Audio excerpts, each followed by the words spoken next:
Hello दोस्तों, आप सभी का स्वागत है सीयूटी नंबर्स पे। मैं उम्मीद करता हूँ आप सभी बहुत अच्छे होंगे, स्वस्थ होंगे।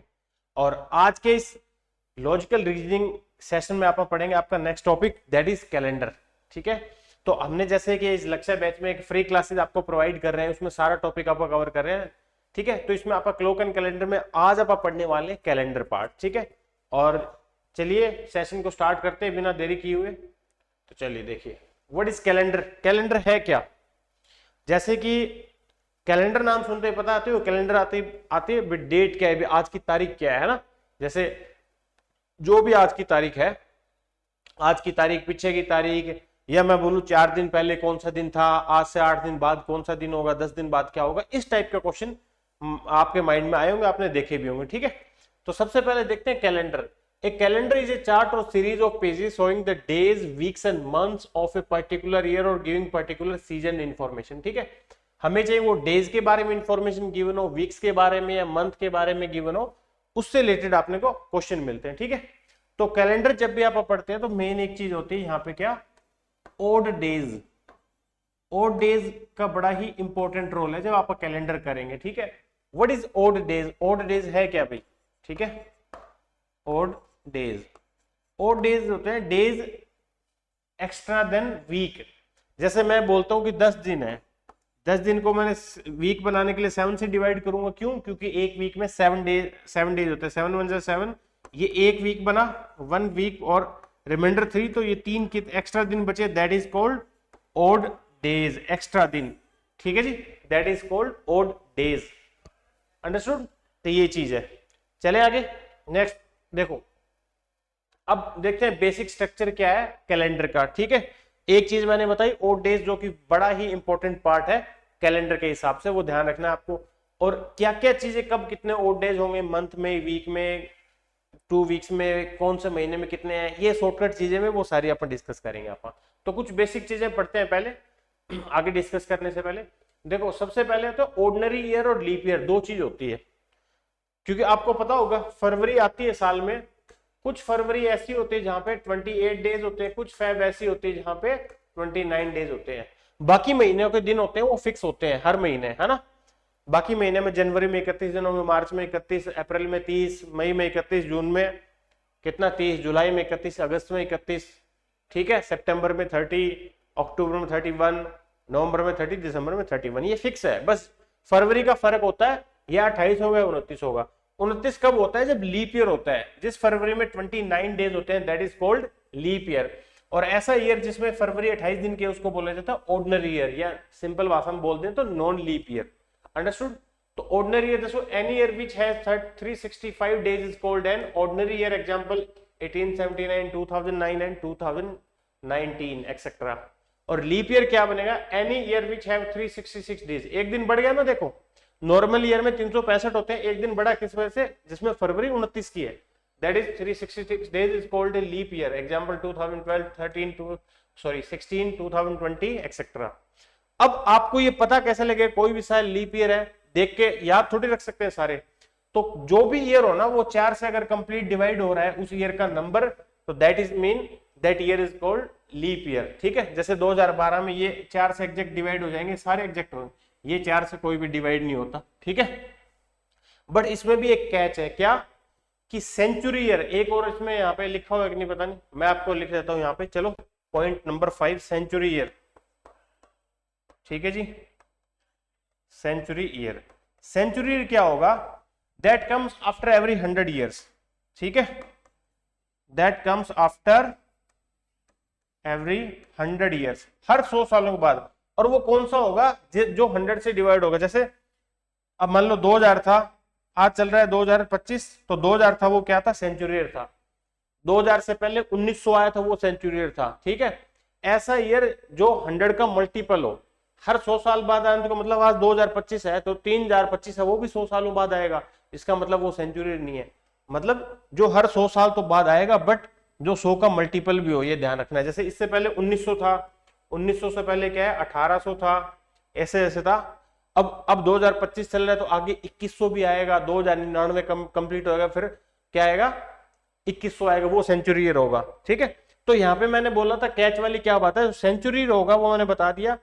पर सारे सेंचुरी ईयर देखो 4 से डिवाइड हो रहे हैं, तो इसका मतलब ये नहीं कि सारे सेंचुरी ईयर लीप ईयर होते हैं। तो सेंचुरी ईयर को लीप ईयर चेक करने के लिए आपको 4 से डिवाइड ना करके किससे डिवाइड करेंगे, 400 से, ठीक है, डिवाइड बाय 400, ठीक है। अब मैं आगे ये बताऊंगा ये चीज आगे, ठीक है। तो सेंचुरी ईयर को चेक करना वो लीप है नहीं, तो अपन 4 से ना डिवाइड करके उस कंडीशन में 400 से डिवाइड करेंगे, ये चीज ध्यान रखना है, ठीक है। पॉइंट 3 देखते हैं, the division of the number 365 by 7 gives the quotient 52 and remainder 1। इसका मतलब क्या है, जैसे नॉन लीप ईयर है, ऑर्डिनरी ईयर है, 365 दिन है, देखो 365 दिन है उसमें, उस 365 को मैं 7 से डिवाइड करूंगा, तो 7 5 जा 35, रिमाइंडर 1 कैरी 5, 7 2 जा 14, रिमाइंडर 1, तो यानी कि 52 वीक्स बन गए एग्जैक्ट, यानी कि एक साल में कितने वीक्स होते हैं 52, और एक दिन एक्स्ट्रा बचेगा, that is called one odd day, ठीक है। तो जो ऑर्डिनरी ईयर होगा ना, नॉन लीप ईयर, उसमें 365 दिनों में 52 वीक बनेंगे, 52 सप्ताह, और एक दिन एक्स्ट्रा बचा, that is called odd day, ठीक है। लिखा हुआ भी यहां पे देखो, the extra day is referred as an odd day, जो एक्स्ट्रा दिन होता है उसको क्या बोला जाता है, odd day, throughout the calendar topics, ठीक है। पूरे कैलेंडर टॉपिक में जो एक्स्ट्रा दिन होते हैं वीक के अलावा, उसको ओड डे बोला जाता है, चाहे वो 1 हो, 2 हो, 3 4 5 6 तक हो सकते हैं ओड डे, क्लियर। आगे देखते हैं, ए लीप ईयर, इसमें लीप ईयर वाले में क्या होगा, ओड डे बचेगा, वो 2 बचेगा, सिंपल सी बात है, ये आप ऑलरेडी सारी बातें डिस्कस कर चुके हैं। An ordinary year has 1 odd day and where leap year has 2 odd days, ठीक है। पर जरूर नहीं है कि आपने को लीप ईयर पूरा कुछ फ्रैक्शन, कुछ पूरे साल में से मान लो जनवरी से लेकर फरवरी तक, फरवरी पूछा हो, मार्च से लेकर जून तक पूछा हो, कोई भी टेन्योर पूछो, हमें वो सारे डेज काउंट करने, 7 से डिवाइड करके ओड डे निकाल देंगे, और ओड डे का बड़ा ही इंपॉर्टेंट रोल है, ये ध्यान रखना, ठीक है।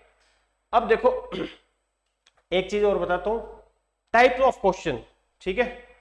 टाइप ऑफ क्वेश्चन किस किस टाइप्स के क्वेश्चन पूछे जाते हैं आपसे, मेनली टाइप्स ऑफ क्वेश्चन, एक होते हैं एक्चुअल डेट वाले, एक्चुअल डेट, जैसे पूछ लेगा जी 12 अगस्त 1995 को क्या दिन था, एक्चुअल कैलेंडर में क्या था, एक तो वो क्वेश्चन हो गया। एक हो गया, एक रैंडम डेट आपको गिवन होगी, ठीक है, रैंडम डेट गिवन होती है, और उसके अकॉर्डिंग दूसरी निकालनी है, ठीक है, अनदर आस्क, दूसरी पूछ लेगा मान लो, ठीक है, एक रैंडम डेट गिवन थी और दूसरी पूछ ली, तो वो चीज होगी, ठीक है। तो एक तो एक्चुअल वाला होगा, दोनों के लिए अलग से पढ़ेंगे, ठीक है, दोनों चीजें सीखेंगे। और इसके अलावा एक चीज होती है, जैसे डेज वगैरह के बारे में पूछ लेते हैं, वो अपन वीक से काउंट करके देख लेंगे, अभी आपको समझ आ जाएगी चीजें, ठीक है।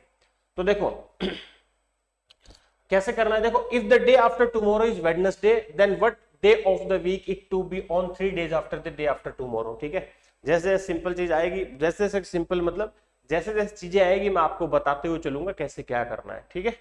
और ओड डे का कॉन्सेप्ट जैसे क्वेश्चन आएगा तो मैं वो कॉन्सेप्ट क्वेश्चन के साथ आपको समझाऊंगा, तो इजीली समझ आएगा। अब इसने बोला after day after tomorrow, day after tomorrow का मतलब आज टुडे, ये टुमारो, डे आफ्टर टुमारो होता है आज से कल, एक मतलब आज एक तो बीता हुआ कल, एक आने वाला कल, एक परसों होगा जो आएगा कल के बाद, एक परसों होगा बीता हुआ परसों, ठीक है। वो आज से पहले क्या था, yesterday, day before yesterday, day before yesterday, ऐसे होता है। तो इसने बोला डे आफ्टर टुमारो, आज के बाद ये डे आफ्टर टुमारो क्या था, वेडनेसडे था of the week, then it be on 3 days after the day after tomorrow, 3 दिन बाद क्या होगा डे आफ्टर टुमारो के बाद, पहला दिन, दूसरा दिन और तीसरा दिन, डे आफ्टर टुमारो के बाद तीसरा दिन, पहला दूसरा तीसरा, ये वेडनेसडे, थर्सडे, फ्राइडे, सैटरडे, तो option C is right answer, simple as that, ठीक है भाई। डे आफ्टर टुमारो को क्या था, वेडनेसडे था, उससे 3 दिन बाद क्या होगा, तो पहला दिन जस्ट उससे अगला आएगा वो पहला दिन होगा, दूसरा और तीसरा, तो आपको काउंट कर लो Wednesday, Thursday, Friday, Saturday, simple, clear. चले आगे देखिए, how many days are all together in P weeks and Q days, P सप्ताह और क्यू डेज में टोटल कितने दिन हुए। अब मेरे को यहाँ पे एक्चुअल तो गिवन नहीं है, पी का मतलब पी की वैल्यू क्या है, क्यू की, पर ऑप्शन भी देखें तो उसी हिसाब से है।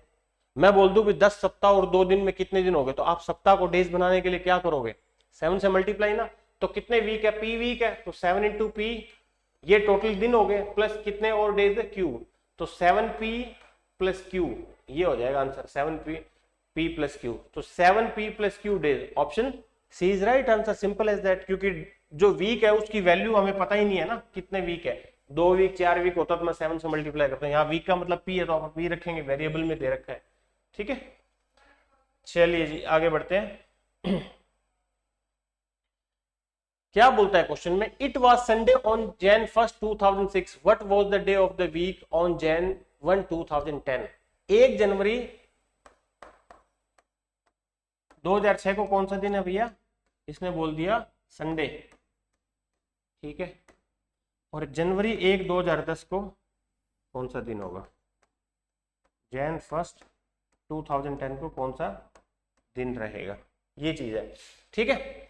एक चीज और बताया तो मैं, सिंपल सी बातें आपको, साल का फर्स्ट डे और लास्ट डे सेम होता है नॉन लीप ईयर में, ठीक है। ऑर्डिनरी ईयर होगा और एक होता है लीप ईयर। ऑर्डिनरी ईयर में ना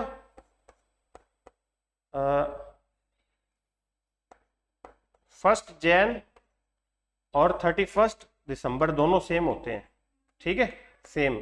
मान लो 1 जनवरी को संडे है तो 31 दिसंबर को भी संडे होगा, बट लीप ईयर में ऐसा नहीं होगा क्योंकि इसमें एक दिन एक्स्ट्रा है तो अगला दिन हो जाएगा, ध्यान रखना। ऐसा क्यों होता है, क्योंकि ना 365 दिन होते हैं ना, उसको अब मैं 7 से डिवाइड करूं, वीक बनाऊं तो 52 वीक्स प्लस एक ऑड डे एक्स्ट्रा बनता है। तो मतलब मान लो मैंने जैसे बोला कि संडे है, मान लो 1 जनवरी को, तो संडे से स्टार्ट हुआ, एक वीक कंप्लीट हुआ 7 तारीख को, फिर 8 से 17 तक फिर संडे, ऐसे करते करते संडे से स्टार्ट जो भी डे होगा, एक वीक कब कंप्लीट होगा, सैटरडे को। सप्ताह कब कंप्लीट होगा, जहां से भी आप स्टार्ट करते हो उससे प्रीवियस डे को क्या होगा, एक वीक कंप्लीट हो जाएगा, ठीक है। Period of cycle of 7 days का साइकिल है जो कंप्लीट होगा। तो संडे 1 तारीख को संडे है तो 7 तारीख को सैटरडे हो जाएगा। ऐसे संडे सैटरडे संडे सैटरडे, ऐसे कितनी बार चलेगा, 52 टाइम्स चलेगा, ठीक है। और एक दिन एक्स्ट्रा बचेगा, वो होगा 31 दिसंबर, यानी कि 30 दिसंबर को 52 सप्ताह कंप्लीट हो जाएंगे, 52 वीक्स कंप्लीट हो जाएंगे 30 दिसंबर को। तो अगला जो हो गया क्या होगा, 30 दिसंबर को क्या है, सैटरडे, तो 31 दिसंबर को क्या है, संडे। तो एक ऑड डे बचा, तो हमने कहां से स्टार्ट करना है, वहीं से स्टार्ट करना है जहां से आपने स्टार्ट किया था। स्टार्ट कहां से किया था, संडे से, तो संडे स्टार्ट किया, ठीक है। अब देखो इसमें मैं चलता हूं, 1 जनवरी 2006 को संडे है, तो 1 जनवरी 2007 को क्या होगा, साल का पहला दिन और लास्ट दिन सेम होता है, तो अगले साल का पहला दिन उससे अगला हो जाएगा, सिंपल सी बात है ना भाई। 1 जनवरी को संडे है तो 31 दिसंबर को भी संडे है, तो अगली 1 जनवरी आएगी उस दिन मंडे हो जाएगा, बस नॉन लीप ईयर नहीं होना चाहिए। नॉन लीप ईयर तो एक दिन और एक्स्ट्रा ऐड कर देंगे। अब एक इसमें लीप ईयर तो है नहीं कोई भी, तो ये संडे है तो अगला तो क्या हो जाएगा, मंडे। फिर 2008 1 जनवरी को क्या हो जाएगा, ट्यूसडे। अब लीप ईयर आएगा वो 2008 की फरवरी, इसके बाद आएगी 1 जनवरी 2009 और 1 जनवरी 2008 के इस टेन्योर में आएगी वो फरवरी जो एक्स्ट्रा है। तो ट्यूसडे के बाद वेडनेसडे ना होके वो थर्सडे हो जाएगा, ठीक है। फिर 1 जनवरी 2010 को क्या हो जाएगा, फ्राइडे। समझ गए बात को, सिंपल। तो option C is right answer, ठीक है जी, क्लियर बात, समझे ना। क्यों, क्योंकि मैंने बता दिया पहला और लास्ट दिन सेम है तो उससे अगला एक एक्स्ट्रा दिन हो जाएगा, ठीक है। ये ऐसा आप क्यों करते हैं, पहला और लास्ट दिन सेम होता है, क्योंकि हमें पता है 1 जनवरी से 31 दिसंबर तक 365 दिन है, उन 365 को मैं 7 से डिवाइड करूंगा तो 52 वीक्स और एक ओड डे बचेगा। एक ओड डे मतलब जहां से मैंने स्टार्ट किया वहीं पे खत्म होगा, यानी 1 जनवरी को जो भी दिन है वहीं से स्टार्ट करना आपको, ठीक है। चले जी आगे, नेक्स्ट। कुछ इस टाइप के क्वेश्चन भी पूछ सकता है एग्जामिनर, ठीक है। देखो, Haba correctly remembers that her mother's birthday is before Friday but after Monday, ठीक है जी। आबा को याद है कि उसकी मदर का birthday before Friday but after Monday, Monday के बाद, तो ट्यूसडे को भी हो सकता है, वेडनेसडे को भी हो सकता है और थर्सडे को भी हो सकता है, बट बिफोर फ्राइडे, तो इन तीनों दिन में से एक होएगा, ठीक है। हर ब्रदर अबे correctly remember that their mother's birthday is after Wednesday, Wednesday के बाद है तो थर्सडे हो सकता है, बट बिफोर सैटरडे तो फ्राइडे हो सकता है, ठीक है। तो कॉमन क्या है, कॉमन थर्सडे थे, इसका मतलब बर्थडे का बजी थर्सडे को है, ठीक है, सिंपल एज दैट। जो इन दोनों में कॉमन है, अबा के अकॉर्डिंग इन तीन दोनों में से एक बर्थडे है और अबे के अकॉर्डिंग इन दोनों में से इसका मतलब जो कॉमन है वो बर्थडे, सिंपल, ठीक है जी। चलिए नेक्स्ट, चलिए क्या बोलता है, 5 जून 2007 को संडे है तो which day will fall on 5 जून 2006, 5 जून 2007 को क्या है जी, ट्यूसडे, ठीक है। तो 5 जून 2006 को कौन सा डे होगा, ठीक है जी, ये चीज बोली गई है। अगर 5 जून 2007 को ट्यूसडे है, ठीक है, तो इस बार क्या है, स्मार्ट प्ले करके उल्टा पूछ लिया, कोई दिक्कत नहीं, अब देखो 2006 से 2007 जाऊंगा मैं, बीच में लीप ईयर आएगा, जो भी फरवरी कौन सी आएगी, 2007 वाली फरवरी आएगी, 2007 नॉन लीप ईयर है, कोई दिक्कत नहीं। अब इसमें उल्टा पूछ लिया, मतलब ये दिन मान लो 6 यहाँ गिवन होता, 7 होता, मैं ट्यूसडे से वेडनेसडे जाता है ना। अब वेडनेसडे से वापस जाना ट्यूसडे, तो ट्यूसडे से प्रीवियस डे कौन सा रहा होगा, मंडे। तो आप क्या बोलोगे, आप ऐसे ही बोल रहे हो, साल का पहला दिन और लास्ट दिन सेम होता है, तो उससे अगला क्या होगा, मतलब इसमें लास्ट दिन क्या हो जाएगा, अगर 5 जून 2006 से स्टार्ट किया है तो अपन ने 4 जून 2007 तक पूरा क्या हो जाता है, 365 दिन हो जाते हैं भैया, ये बात ध्यान रखना। अगर 5 जून 2006 को मंडे है तो 5 जून से लेके अगले साल का 4 जून तक 365 दिन बनेंगे एग्जैक्ट, और वो 365 में एक और डे आ जाएगा, तो इसलिए 4 जून 2007 को ये मंडे, तो ये भी मंडे होगा, तो अगला ट्यूसडे हो जाएगा। तो इस बार उल्टा चलना है, इतना ध्यान रख लेना, ठीक है, इतना माइंड लगाना पड़ेगा। तो Monday option B is right answer, यानी कि 5 जून 2006 को क्या है भैया, मंडे। क्लियर, चलिए आगे next. Today is Tuesday, which day will be it after 52 days from it now. ठीक है, ये ऐसे क्वेश्चन एग्जाम में ये पूछ रहे हैं, यहाँ पे आप ऑड डे काउंट करेंगे, क्योंकि जब हमें जो भी पर्टिकुलर पूरा एक साल दे रखा होता है तो हमें पता होता है 365 दिन या 366 दिन, ऑड डे सीधा बता देते हैं, ठीक है। बट यहाँ पे हमें पता लगाना पड़ेगा कैसे, आज क्या है, आज है जी ट्यूसडे, ठीक है। इसने पूछा आफ्टर 62 डेज, मतलब आज के बाद अगला दिन, पहला दूसरा ऐसे करते करते 61 62 डेज, ये कौन सा दिन होगा, आज के बाद 62वां दिन। तो आज है, आज के बाद कल पहला दिन है, उसके बाद दूसरा दिन, ऐसे करते करते 62वां दिन। अगर मैं आज को इंक्लूड करूं तो ये सारे कितने दिन हो गए, टोटल 63 डेज का टोटल ड्यूरेशन हो गया, यस और नो भाई। आज के बाद 62 दिन चाहिए ना, और आज को इंक्लूड कर लेता हूं तो टोटल कितने हो गए, 63 डेज हो चुके हैं, ठीक है। तो ये ड्यूरेशन कितने दिन होगा, 63 डेज। जैसे आप 1 जनवरी से 31 दिसंबर करते हैं, वहां कितना होता है 365, तो यहाँ पे कितना होगा 63 डेज, आंसर क्लियर। अब 63 डेज को आपने क्या करना है, 7 से डिवाइड करना और वीक बनाना है, 7 9 जा 63, कंप्लीट डिवाइड हो गया, 9 वीक्स एग्जैक्ट बन गए और 0 ऑड डे बचा, 0 ऑड डेज, है ना। तो इस कंडीशन में क्या होगा, जब 0 ऑड डे है, मतलब यहां से लेके स्टार्ट किया, ट्यूसडे से जो वीक स्टार्ट होगा वो कब कंप्लीट होगा, ट्यूसडे से पहले वाले दिन, दैट इज मंडे। भाई ट्यूसडे से अगर वीक स्टार्ट हो रहा है तो मंडे को 7 डेज कंप्लीट होंगे, ट्यूसडे से मंडे एक बार, ट्यूसडे से मंडे 2 बार, ट्यूसडे मंडे ऐसे करते करते 9 टाइम्स चल जाएगा, Tuesday Monday Tuesday Monday Tuesday Monday, और ओड डे कोई है ही नहीं, यानी पूरा वीक कंप्लीट होता है। यहाँ कौन सा दिन आ जाएगा फिर, मंडे, क्योंकि ओड डे तो बचा ही नहीं ना, खाली वीक आए थे, ठीक है। तो दैट इज, यानी कि जो आज अगर ट्यूसडे, तो आज के बाद जो 62nd डे होगा दैट इज मंडे, ठीक है। अगर ओड डे 0 बच रहा है तो इससे प्रीवियस डे ले लेना, जो भी गिवन हो, शॉर्टकट ही है, ठीक है। क्यों, क्योंकि वीक कंप्लीट होता है तो पिछला दिन होता है, ओड डे 0 है तो इसका मतलब वीक कंप्लीट है, that is Monday option, that is option B is right answer. Clear, understood I think, ठीक है।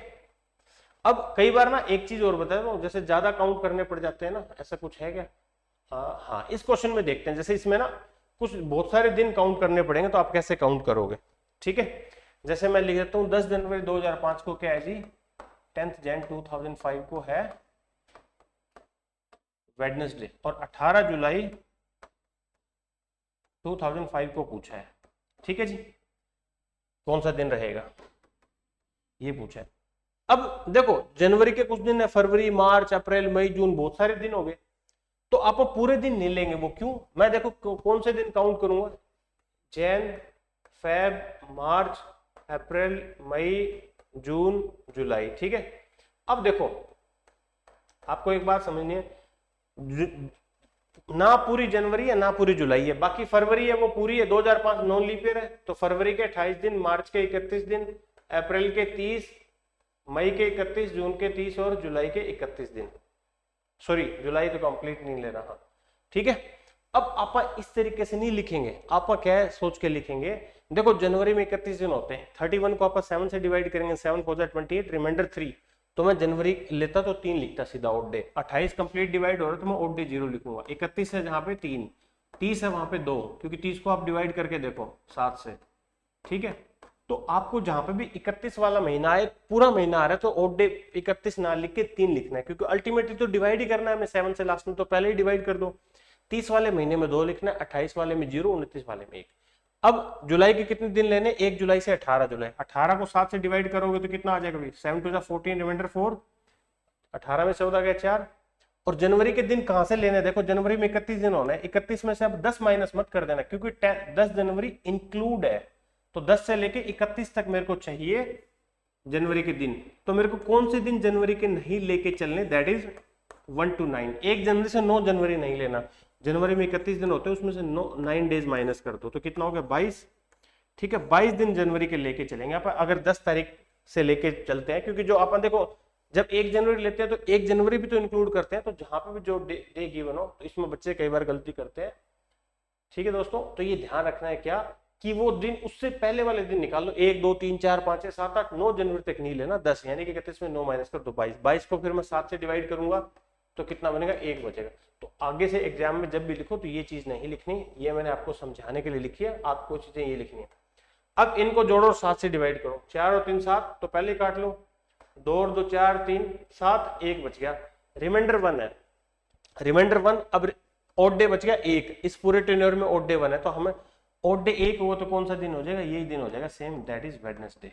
क्यों, क्योंकि ये जितने भी वीक बने वेडनेसडे से स्टार्ट हो गए, ट्यूसडे पे कंप्लीट हो गए, वेडनेसडे ट्यूसडे वेडनेसडे ट्यूसडे, फिर पहला दिन आएगा वो वेडनेसडे आ जाएगा, तो that is Wednesday, option A is right answer. ठीक है, इस तरीके से चलना है, भी ध्यान रखना आपको। ठीक है, अगर ऐसा कुछ आए जहां पे आपको ज्यादा काउंट करना पड़े, ठीक है, वो अपने पहला दिन और लास्ट दिन दे रखा हो, या पूरा जो भी डेट दे रखा हो उसमें पूरा 1 साल का ड्यूरेशन हो, तो आप सीधा ऐसे उस निकाल लेते थे। अगर बीच की ड्यूरेशन हो तो ऐसे निकालनी, मैंने बता दिया सारा भाई, 30 दिन वाले में क्या करना है, 31 वाले में क्या करना है, ऐसा।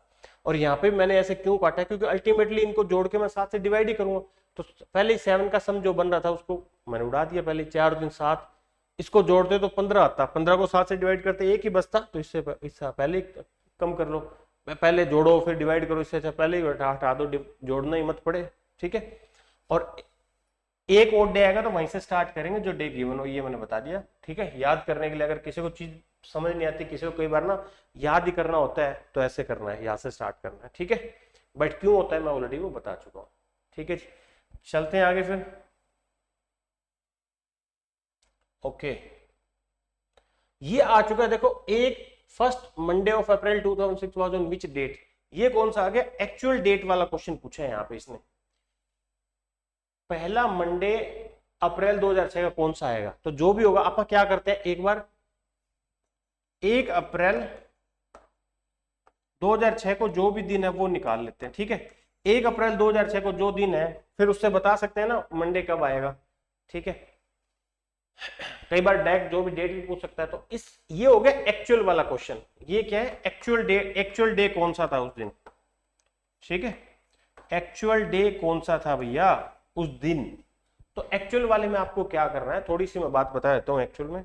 ठीक है, देखो, जब भी जैसे यहाँ पे भी ओड डे काउंट करने, आप सेंचुरी जब स्टार्ट होती, 1 जनवरी पहला साल था ना, 1 जनवरी 1, फिर 1 जनवरी 2 आया, ऐसे करते करते 1 जनवरी 100 आया, 1 जनवरी 952 आ गया होगा, 1 जनवरी 1200 साल आया, 1300, ऐसे करते करते 2006 साल तक पहुंच, 2006 साल तक आप पहुंच चुके हैं, तो 2005 साल कंप्लीट हो चुका है। अब 2005 सालों के ओड डे फाइंड आउट करने। ठीक है, बट टेंशन लेने वाली बात नहीं, इतना मुश्किल नहीं होगा, भी 2005 बहुत हो जाएंगे ऐसे करेंगे तो ना। पर मैं आपको चीज समझाता हूं, क्या देखो, 100 ईयर होते हैं, उसमें कितने ओड डे हैं 100 ईयर्स में, 100 ईयर, 200 ईयर, 300 सालों में, 400 सालों में, ऐसे करते करते 500 सालों में, 600 सालों में कितने ओड डे होंगे। ठीक है, ये समझते हैं। देखो 100 सालों में कितने ओड डे होते हैं, हर एक साल में एक ओड डे होता है, अगर वो नॉन लीप ईयर, तो ऑर्डिनरी ईयर तो पता है आपको 365 दिन है, तो 100 सालों में 100 ओड डे हो गए, मान लो सारे नॉन लीप ईयर है।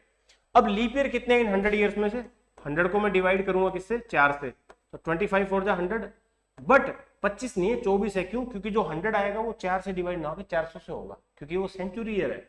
तो ये मैं 99 तक देखूंगा, 1 से लेके 99 तक, तो वो कितने हो जाएंगे, 24 हो जाएंगे। समझे बात को, क्योंकि 100 ईयर है वो सेंचुरी है, उसको मैं 4 से ना करके 400 से करूंगा, तो 99 सालों में कितने थे, 24, और 100 खुद है वो नॉन लीप ईयर है। ठीक है, तो 124 ओड डे हो गए, बात समझ आई ना। या आप ऐसे भी निकाल सकते हो, 24 लीप ईयर है, 24 गुणा 2 48, बाकी 100 माइनस 24 करोगे कितना बचेगा 76, 76 में एक एक है उनको जोड़ो, या सिंपल ऐसे रखो 100 ईयर में एक एक ओड डे तो है ही, लीप ईयर में एक एक दिन और एक्स्ट्रा ऐड हो जाता है, तो 24 लीप ईयर है तो 24 और जोड़ दो सीधा, तो ये टोटल 124 ओड डे हो गए, पर ओड डे तो 6 से ज्यादा होंगे नहीं, तो अपन इसको 7 से डिवाइड कर लेते हैं। देखो 7 1 7 5 4 7 7 49, कितना बच गया 5, यानी कि पहले 100 सालों में कितने ओड डे हैं 5 ओड डेज। ठीक है, इस तरीके से मैं 200 सालों में देखूंगा कितने ओड डे बनेंगे। ठीक है, 200 ईयर्स में कितने ओड डे बनेंगे वो देखना है। अब 200 सालों में देखने के लिए मैं क्या करूंगा, 100 प्लस 100 कर लेता हूँ। 100 पहले 100 सालों में क्या था 5, अगले 100 साल फिर आगे उनमें भी 5 होगा, क्यों, क्योंकि जो 200वां साल है वो भी 400 से डिवाइड नहीं होगा, तो सेम ही कंडीशन रहेगी, तो 5 और 5 10, 10 को मैं 7 से डिवाइड किया कितना आ गया 3। ठीक है जी, इसी तरीके से आप क्या देखते हैं अभी 300 सालों में, 300 सालों में देखो पहले 100 सालों में 5, अगले 100 सालों में 5, फिर 5, क्योंकि 300 साल है वो भी 400 से डिवाइड नहीं होगा, कंडीशन सेम रहेगी, तो 5 5 10 15, 15 को 7 से डिवाइड करोगे तो आपको पता है कितना रिमाइंडर बचेगा, 1 बचेगा। ठीक है जी, अब आते हैं 400 साल पे, पहले 5 कितना था, पहले 300 सालों में कितना था, पहले 100 सालों में, अगले 200 में, 300 में, और अगले जो 400 साल है, अगले 100 साल मतलब 400 साल का मतलब मैंने 100 टुकड़े कर दिए, 100 0 से लेके 100 तक, 101 से लेके 200 तक, 201 से लेके 300 तक, 301 से लेके 400 तक, वो कितने होंगे, यहाँ भी 5 आएगा, बट 400 लीप ईयर है, क्योंकि 400 4 सेंचुरी है वो 400 से डिवाइड हो जाएगा, तो 5 ना आके 6 बन जाएगा यहाँ पे, तो 15 और 6 21 हो गए, 21 को 7 से डिवाइड किया तो 0 आ गया। ठीक है, 21 से 7 से डिवाइड किया तो क्या हुआ 0, तो 400 साल बाद ओड डे कितने 0, फिर 500 साल बाद कितना होगा, तो 500 साल को मैं ऐसे लिखूंगा, 500 साल को ब्रेक करके 400 ईयर्स प्लस 100 ईयर, 400 में कितना है 0, 100 में कितना है 5, तो 5 आ जाएगा। 600 सालों को ब्रेक करोगे 400 प्लस 200, 400 में 0, 200 में 3, फिर 700 सालों को ब्रेक करेंगे 400 और 300, तो 400 में 0, 300 में 1, 800 सालों में ब्रेक करोगे 0 प्लस 0 0, तो आपने क्या देखा, ये चीज वापस रिपीट हो रही है ना, ये चीज वापस क्या हो रही है, रिपीट हो रही है भैया। क्लियर, इतनी बात समझ आई, तो आपको बस ये चीज याद रखनी है, ये हुई कैसे मैंने आपको बता दी 5310, बस याद कर लेना, इतनी सी बात है। ठीक है, तो आपको एक कोड याद रखना है 5310, ये मल्टीपल में चलेगा। अब मान लो हमें पूछा है 1 अप्रैल 2006 को कौन सा है, तो 2006 से आपको प्रोसेस कैसे करना है, 2006 से पहले सेंचुरी कौन सा था 2000, तो मैं जहां से सेंचुरी स्टार्ट हुई वो साल से लेके 2000 तक ओड डे निकाल लेता हूँ। वो मैं कैसे निकालूंगा, मैं 400 का मल्टीपल देखूंगा, 400 सालों तक ओड डे 0, 800 तक 0, 1200 तक 0, 1600 तक 0, 2000 तक 0, यानी कितने हो गए 0। मान लो ये ऐसे गिवन होता कि 1 अप्रैल 1992 है मान लो, तो 92 से पहले सेंचुरी कौन सा है 1900, तो मैं क्या करता, 400 के बाद 0, 400 के बाद लीप ईयर 0, 800 के बाद सॉरी ओड डे 0, 1200 के बाद 0, 1600 के बाद 0, फिर 1900, मतलब 1900 कैसे करूंगा, 1900 को मैं माइंड में ब्रेक करूंगा 1600 प्लस 300, तो यहां तक तो 0 हो गया, 300 में कितना है 1 होता है, तो 1900 सालों में ओड डे कितना हो जाए 1, क्योंकि 300 में क्या आता है 1, तो आपको कोड याद रखना है 5310, 100 का कोड 5 है, 200 का 3 है, 300 का 1 है, 400 का 0 है। क्लियर, तो ये चीज याद कर लेनी है। तो इस तरीके से, तो यहाँ बाई चांस से 0 हो गया, क्योंकि 2000 साल है वो कंप्लीट हो गए, 400 के मल्टीपल में आ गए। अब आते हैं 2001 से लेके 2000 कौन सा ईयर 6, तो 2005 तक, क्योंकि ये कंप्लीट 5 साल है, क्योंकि 2000 तक तो मैंने काउंट कर दिया 0, अब 2001 से लेके 2005 तक क्या है, पूरे कितने साल हुए 5 साल हो गए। इन 5 सालों में 5 तो लीप ईयर हो, 5 तो ओड डे होंगे, हर साल में एक एक दिन है, और लीप ईयर है कोई, बिल्कुल है 2004 1 आएगा, तो उसमें 1 एक्स्ट्रा हो जाएगा, तो टोटल 6 हो गए। अब 6 डिवाइड नहीं होगा 7 से छोड़ो। अब आते हैं 2006 पे, जनवरी 2006, जनवरी पूरी 31 दिन, 31 दिन है 3 लिखूंगा, फरवरी 2006 नॉन लीप ईयर है तो 0 आ जाएगा, मार्च 2006 31 दिन तो 3। ठीक है जी, अप्रैल की कौन सी तारीख है 1 तारीख, 1 अप्रैल मतलब अप्रैल के कितने दिन हो गए 1, अब इसको जोड़ लो। ठीक है, 3 और 3 6 और 1 7, 6 बच गया, 6 ओड डे बचे। अब आपको क्या याद रखना है, अब देखो पहले तो ओड डे बचता था, जो गिवन डे होता था उससे अब हम काउंट कर लेते हैं, अब तो यहाँ कुछ गिवन है ही नहीं। अब गिवन है क्या कुछ, भाई मैं किससे काउंट करूं, पहले अगर ऐसे कोई एक तारीख दे रखी है, उस तारीख को वो दिन था तो उससे ओड डे काउंट कर लेते थे, यहाँ तो हमें दे ही नहीं रखा। तो आपको एक चीज और याद करनी है, संडे का कोड 0, मंडे का code 1, Tuesday code 2, Wednesday code 3, Thursday code 4, Friday 5 और सैटरडे 6। एक ये चीज याद रखना, संडे का कोड 0 ऐसे याद रखना, संडे फंडे हॉलीडे उस दिन कोड क्या है 0 है। बस आगे कंटिन्यू चलना है, 1 2 3 4 संडे से आगे आप कंटिन्यू कर लेना। अब ये क्या कोड आया है 6 किसका कोड है सैटरडे, यानी कि 1 अप्रैल को क्या दिन था, 1 अप्रैल 2006 को क्या था भैया, आप बोलोगे सर सैटरडे था। ठीक है, तो इसने पूछा है पहला मंडे कब आएगा अप्रैल 2006 का। 1 अप्रैल संडे, सैटरडे के बाद संडे और मंडे, तो 2 तारीख को क्या है संडे, 3 तारीख को क्या है मंडे, तो यानी कि 3 अप्रैल, option B is right answer. 3 अप्रैल को क्या है मंडे है। इस तरीके से तो आपको याद रखना है, बस ये इतनी बात याद रखना 5310। ठीक है, एक ये कोड और संडे का कोड 0, आगे तो आप कंटिन्यू कर लोगे। तो 5310 मैंने बता दिया, आप जितने भी साल गिवन उनको 400 के मल्टीपल में ब्रेक कर लेना, फिर जितना रिमाइंडर बचे, 100 साल बचे तो 5 आ जाएगा, 200 साल बचे 3, 300 साल बचे 1, पूरा 400 का मल्टीपल हो तो 0। उसके बाद आपको क्या करना है, जो भी सेंचुरी तक निकाल लो उससे आगे, और उससे जो ईयर निकाल लो उससे पहले साल तक। क्यों? क्योंकि वो कंप्लीट ईयर होते हैं एग्जैक्ट। हमें पता होता है पूरे कंप्लीट ईयर में नॉन लीप ईयर तो 1 ओड डे होगा, लीप ईयर तो 2 ओड डे होते हैं। ठीक है, लीप का अपन अलग से ऐड कर देते हैं। फिर जो गिवन ईयर होता है उसका निकाल लो, फिर जो डेट दे रखी है उस महीने में उस तारीख तक का, अल्टीमेटली लास्ट में वही प्रोसेस करना है। ठीक है, तो ये अपन इस तरीके से एक्चुअल डेट अगर कोई गिवन हो तो वो भी निकाल सकते हैं। ठीक है, तो अभी के लिए इतना ही। मैं उम्मीद करता हूँ आपको ये सेशन समझ आया होगा। कोई डाउट हो तो आप कमेंट कीजिए, पूछिए, और अपने दोस्तों के साथ ये सेशन शेयर कीजिए, और क्वेश्चन अटेम्प्ट करने के बाद प्रैक्टिस जरूर करनी है। ठीक है, उसके लिए आप निंबस कैरियर ऐप पे जाइए और प्रैक्टिस कीजिए। तो thank you, have a nice day. और इस सेशन को पूरा लक्ष्य बैच को ज्वाइन कीजिए, मतलब फ्री ऑफ कॉस्ट आपके लिए, उसको ज्वाइन कीजिए यूट्यूब पे। ठीक है जी, बाकी प्रैक्टिस कीजिए। Have a nice day, see you in the next session.